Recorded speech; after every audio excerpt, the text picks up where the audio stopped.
અમદાવાદમાં ગુજરાત યુનિવર્સિટીનો મોટો નિર્ણય સામે આવ્યો છે। 10 હંગામી કર્મચારીઓને સસ્પેન્ડ કરી દેવાયા છે।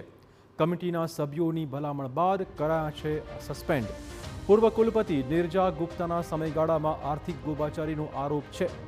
અગાઉના કર્મચારી કરતાં નવા કર્મચારીઓને 5 ગણા પગાર અપાયાના આક્ષેપો છે। કોર્ડિનેટરને મહિને 45,000નો પગાર વધારીને સીધો 2.5 લાખ કરાયાનો દાવો છે।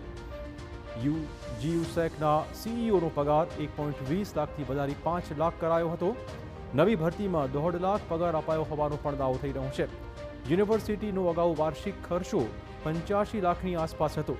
નિર્જા ગુપ્તાના સમયગાળામાં વાર્ષિક ખર્ચ લગભગ 4.5 કરોડે પહોંચ્યો હતો। નિર્જા ગુપ્તાના 3 વર્ષના સમયગાળામાં યુનિવર્સિટીની તિજોરીને લગભગ 11 કરોડના નુકસાનીનો દાવો છે।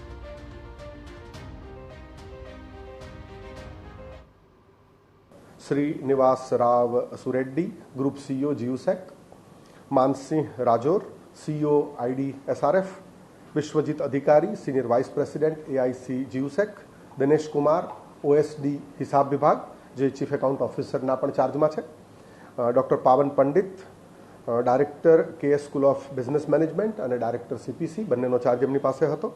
चंद्रशेखर झा जे एस्टेट एंजीनियर तरीके इंचार्ज एस्टेट एंजीनियर तरीके कामगीरी करता हता।